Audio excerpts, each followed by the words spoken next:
Welcome, everybody, and thank you for tuning in today to Zoom In on the Jags. I'm Dr. Jeff Sherman from the School of Health and Human Sciences, and my guest today is IUPUI women's soccer sophomore center midfielder, Autumn Weeks. Autumn, how are you doing today with the season winding down? I'm doing good. How are you? Oh, we're just grinding through this NCAA tournament right now. So, all right. So I want to start out by just kind of asking you a simple question. You're from East Peoria, Illinois. Okay, you've got to tell me what brought you to IUPUI. So basically I used to go out to Bloomington where like Illinois State is and play with a club called Illinois Fire. And all these girls would talk about this school called IUPUI. And I was like, what is Oh, that? Like, and we used to just keep talking about it. And eventually one girl went on a visit here. I was like, I want to go on a visit too. And then I did. And I just loved the campus, loved the soccer team, and just felt like this was the right school. so tell me a little bit about the recruiting process. So far, everyone that I've talked to about this has talked about teammates, have talked about club teammates, have talked about traveling here for club or showcase type tournaments. Is that kind of the recruiting process you went through? I had somewhat similar I was in Illinois Fire with that club, and Coach Chris had seen me, but we had a bad game at Grand Park and it wasn't the right match. But later they had another Illinois Fire club, and coach was one of the coaches who attended. There was like maybe 30 coaches there, and he just happened to be my leader, and I had him and Maya Turner both in my group. And then it just kind of worked out that way. And he told me to email him when I got home, and I did, and that was it. So you had a teammate that also came with you. Yeah, Maya had already committed here, and I was still trying to find where I was going junior year, and with a little bit of her help and coach, I picked here. So she was a deciding factor, or what was it? Was the city? Was it the coach? I think all together, I think her being here made me feel a lot more comfortable going into the team because I had someone at least new. Then like seeing the campus, really pretty campus, had a lot of things similar to home. And last the soccer team, like I think my senior year they had just went to the NCAA tournament, just won the ring in the Horizon League. So it was really exciting. Yeah, that's a I'll look back at that day because of Valentine. I'll look back because of V. So all right. So you told me that your major is actuarial science and that you changed majors. So now, first off, tell me what major you changed from and why. Okay, so I was in bio and I thought that was what I wanted to do, but it just didn't feel like right. And I didn't know about the afters of medical school and if that's really what I wanted to do. But I really like math, and I think like I have a math brain. So I thought, talked to coach some, and he suggested like actuarial science was a major I could maybe do.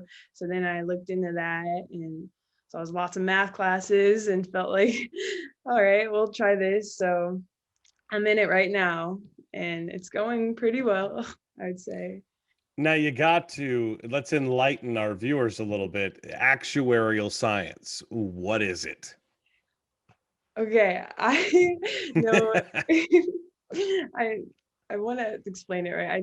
I how I always hear it, it's like kind of it's you do it for like a business, like the analytics, like finding the risk factors and like oh, this is bad.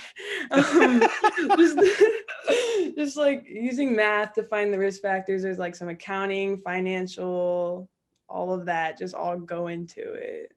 I need to look more into it, obviously, but that's my view on actuarial science. All right, all right.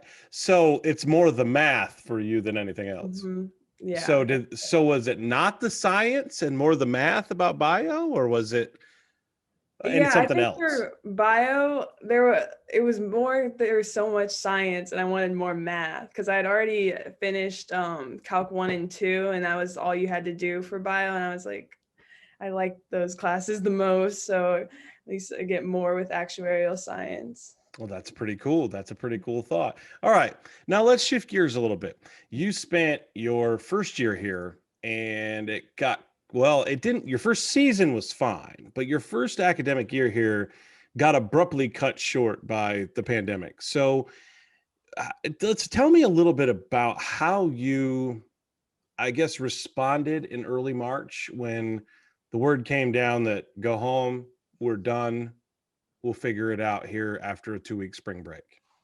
Yeah, so I think when we first heard about it, we are all at the tower and we kind of didn't think much of it. We thought like everyone was kind of freaking out, like, yeah, we might leave, but we'll come back. And we even said, me, Abby, and Maya, one night we were going out and we were like, this is our last day of freshman year. And it turns out that was our last day of freshman year.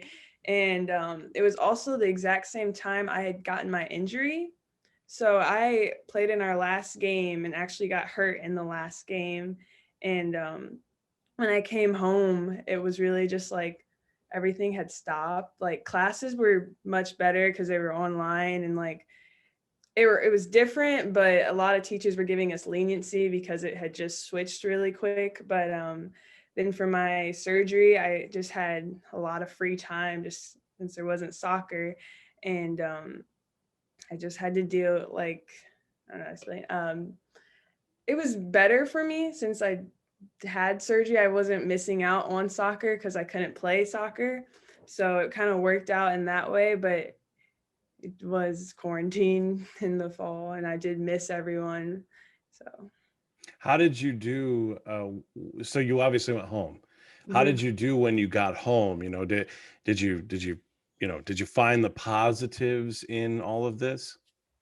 Yeah, I think I took the positives in seeing like my family and being around my brother again, my grandma, my pets. Like it had been a long time, just like we were just at college, everything was going so fast and just put like straight brakes on everything. And I got a lot closer with my brother and my parents and my grandma a lot just because I was home and I got to talk to them more and explore that. So I saw like the brighter side of it there. So what types of things did you do during that time to keep yourself occupied? Well, our it's kind of sad. Our dog like passed away, so me and my brother actually we got a lot of new pets now. He has three new exotic cats that we're taking Nice. care of. Yeah, and Are we talking cheetahs, tigers? Are we not that exotic? yeah, well, not that excited Okay, all exotic. right, all He's right. got one Joffrey cat. It's from like South America, and then he's got another Joffrey hybrid, so it's been like domesticated one time, and then he's got a Savannah hybrid now, and they're a lot of work, but it's a good time consumer. There's nothing to do when you got pets to always take care of, especially So in your during quarantine. during that, did you do your rehab and stuff? Yeah, so I did my rehab at home with my like home physical therapist. I had my guy and he was really sweet and it was really easy to just since I was home, I just pulled up there with my mom, went home, did my exercises and kind of just had a lot of free time. Yeah, I remember it well. Yeah.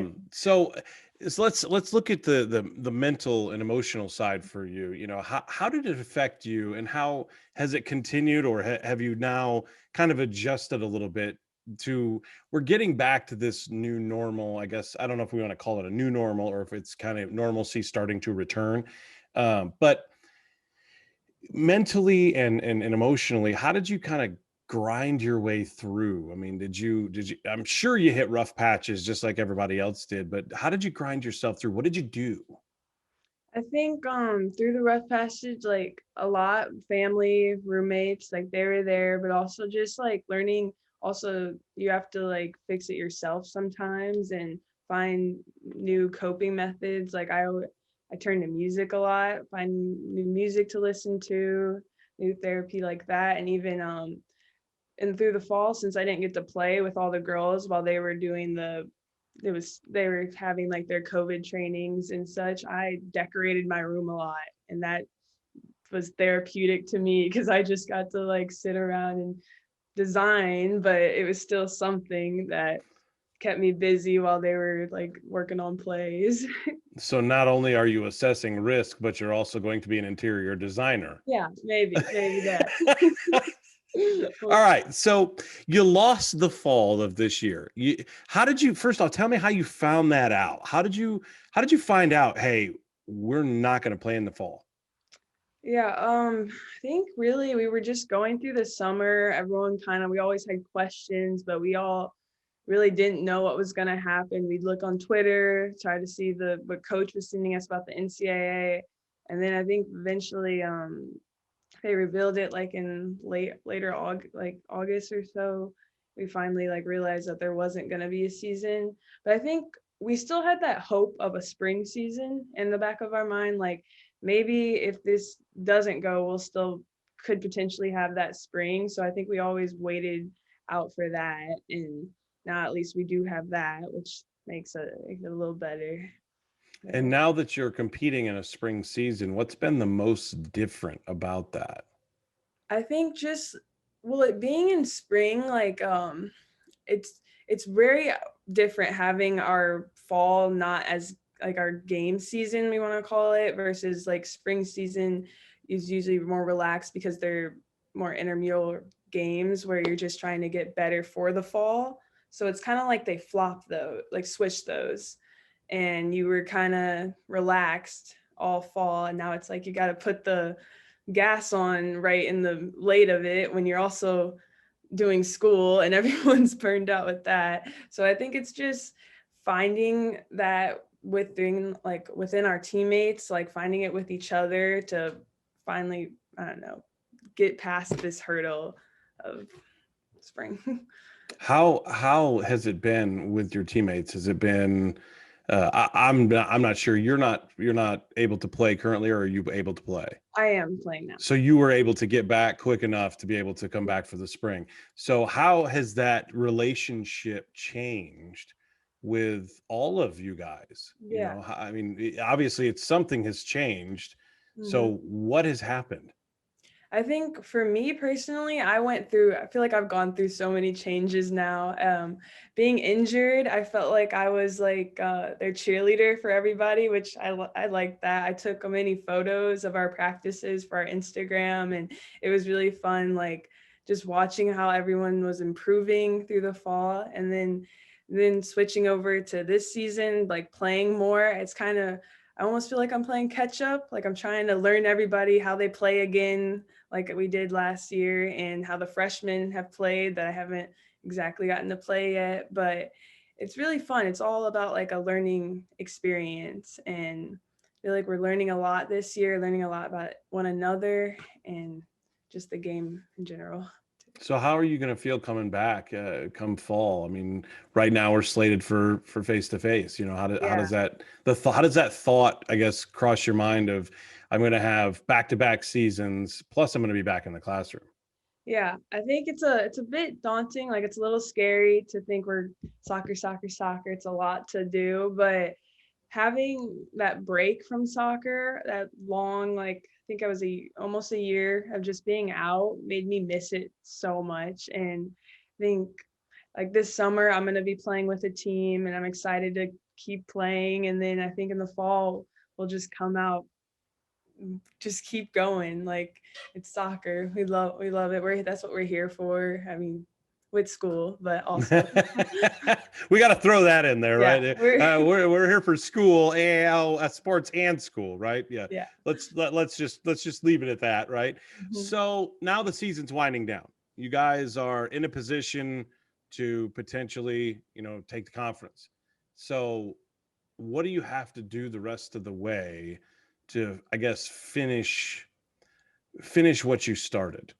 Yeah, and I think we've been doing a lot of the good, like a lot of the stuff we've been trying to do from practice, we were doing in the games. I think Youngstown was, it wasn't the result we wanted, but the stat, like the amounts of shots we got off, the amount of set pieces we got off, is what we were trying to do. And that's what we just have to continue. There's like one finishing aspect that we're fixing in practice right now, but once we have that, I mean, we're very solid as a team. Like our starters are solid, and then our bench players are just as good coming on. So it's just there's never a drop in the level, which I think is why teams are having so much like trouble dealing with us, because you take one girl out and the next girl is doing the same thing to you and maybe even more. So I think really we're gonna get our goals finishing that, and then we'll finish everybody off.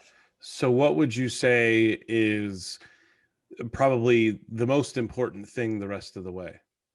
Rest of the way, I think remembering our team relationships first, because once we having that, our personal bonds, it ties everything together. Like once we're close enough, the soccer just kind of it feeds into it. So as long as we're staying close, which we are virtually, but still close enough, I think that will just lead us to our victory at the. Are you getting excited about the prospect of having classes face to face, or is that kind of you're just kind of like, I'm not sure if I want to go back to that? Yeah, I'm a little mixed about it, because I do like the ease of like the online schedule. You get to do it on your own time, but it is hard to always time manage it constantly. So I think in person is going to be good for me and probably everyone else, just to have a switch. You think it's going to be that daunting to get back on the field like right away? Come Like for the fall, I mean, fall. with the spring Yeah. season directly into a fall Yeah. season, if it goes down that way. Yeah, I think it might be it's probably going to be a lot, but we've been facing a lot of adversity lately, so I think a lot of girls are prepared for that, and uh, just talking about issues that might occur, and and coach is always understanding of us, so speaking to him with that, I think we'll have a fun time and That's hopefully awesome. do just as good this season. That's awesome. Well, thank you, Autumn, for joining me today. Be sure to follow IUPUI Women's Soccer at IUPUI WSOC and the Sports Management Club at IUPUI at SMC_IUPUI on Instagram for the latest episodes as we zoom in on the Jags. Thank you again, Autumn, and you all have a great rest of your day.